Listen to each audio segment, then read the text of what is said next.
It's the Weather Xtreme video. This is the afternoon edition for Monday, the 25th day of April. I'm James Spann. Alabama's weather warm this week, maybe a few showers and storms, especially by Thursday, and big severe weather problems tomorrow, well to the west of here. And what about the weekend? Let's go in there and check things out. Very busy weather pattern, as you often expect in late April. That's the water vapor satellite view. One wave affecting the Great Lakes region with some storms this afternoon, or potential storms. You see the big cold trough in the western states. And that will be coming out, producing a major severe weather threat tomorrow for parts of the Great Plains down into Texas. Temperatures upper 70s and low 80s this afternoon. Huntsville, Muscle Shoals 81, Anniston 80, Birmingham 79. We'll see highs in the 80s each day for the rest of this week as the warm air stays in place. And back in the western states, pretty cold underneath the trough. In fact, snowflakes were seen near Flagstaff, Arizona this afternoon. But that will not be affecting us anytime soon. We stay warm at least for the next 7 days. Up on the watch warning map, things are relatively quiet. We do note that severe thunderstorm watch up north. That includes places like Chicago and Milwaukee until 10 o'clock tonight, where storms will likely form in that zone. This is the convective outlook for the rest of today and tonight. We have the standard slight risk of severe weather for places like Chicago, Milwaukee, Grand Rapids. But the big day is tomorrow and tomorrow night. A moderate risk from southern Nebraska down through parts of Kansas and Oklahoma. An enhanced risk almost down to Dallas-Fort Worth, and the standard slight risk to the Rio Grande. And a marginal risk extends eastward on the warm front, but no problems here. In fact, tomorrow will likely be just warm and dry. A 45% chance of severe weather, basically a 50-50 chance of severe weather within 25 miles of a given point in that moderate risk zone. It's going to be a very, very busy day.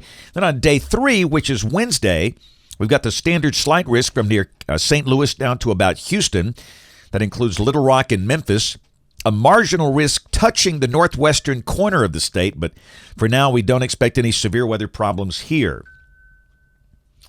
Let's take a look at the QPF chart. Rain for the next 5 days, valid through Saturday morning. Amounts about 1 inch for the northern part of the state, lesser amounts down to the south. So let's check it out. Model fans, here we go. The GFS, this is the 12Z run, valid tomorrow at 1 o'clock. At jet stream level, we have a wind max of 111 knots, rounding the base of the trough, setting up a very diffluent pattern across the Great Plains. At the surface, a sub-1,000 millibar low is over eastern Colorado that will likely be deepening. And needless to say, the air will be extremely unstable for April. The highest Cape value on that map is 6,500 joules per kilogram. And those extreme values stretch up through Texas, Oklahoma, into parts of southern Kansas. Wow. Here's the STP, the significant tornado parameter. This is valid at 10 o'clock tomorrow night. High numbers from Nebraska down into Texas. And the highest STP on the NAM model here is that one spot that's northeast of Dallas up in Hunt County, Texas, near Greenville. That's an STP of 9.7. So everybody from Texas on north to Nebraska will have to watch the weather very carefully tomorrow afternoon, tomorrow night. On to Wednesday, the surface low is to 995 millibars. Severe storms possible for Memphis, Little Rock, Shreveport. But around here, we think the bulk of the day Wednesday will be dry. We'll bring in the chance of a few scattered showers or storms, mainly Wednesday night and especially on Thursday. Now, the good news, the surface low is filling. That means the thing is weakening. So severe weather not likely here, but a fairly decent chance of rain at times and some thunder. And this is Friday. We are in a drier air mass. Friday should be a warm and a mostly dry day, mid to upper 80s.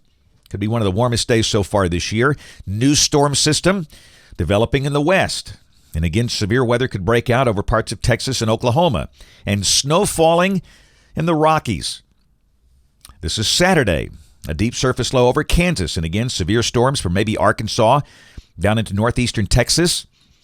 And around here for Saturday, I think a pretty decent part of the day will be dry. It looks like a warm front may be coming through Saturday morning, so there's no doubt there could be a shower or storm around, but a fairly decent part of the day dry with mid-80s. And then Sunday, the surface low weakens, moves east, and rain chances will increase. And it's a big weekend, race weekend.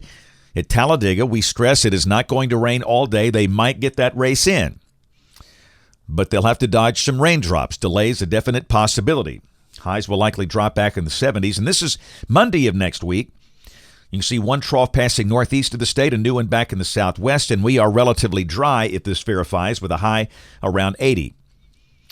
This is the end of the forecast period, Thursday of next week, and hey, look at the cold trough developing over the east. Come on now. Down below that, pretty cool air mass dropping southward. And accordingly, temperatures below average. This is the anomaly look here between May 3rd and May 9th. And while we see that around here, check out the snow for the Rockies. This is valid through May the 2nd. So winter's still trying to hang on. Here's a look at our numbers. You can see maybe 90 on Friday. This is coming off the GEFS ensemble. But next week, noticeably cooler by the middle of the week. Highs dropping back in the 70s, lows around 50, maybe some 40s in here by the middle part of next week. Not many more of those left before that long, hot summer gets here. That's it for the Weather Xtreme video today. We'll have notes in the blog. The next video here by 7 o'clock tomorrow morning. If you can't catch us this evening on the live stream or the television side, ABC 3340 News at 4, 5, 6, and 10 o'clock. Thanks for watching. Have a great evening, and God bless.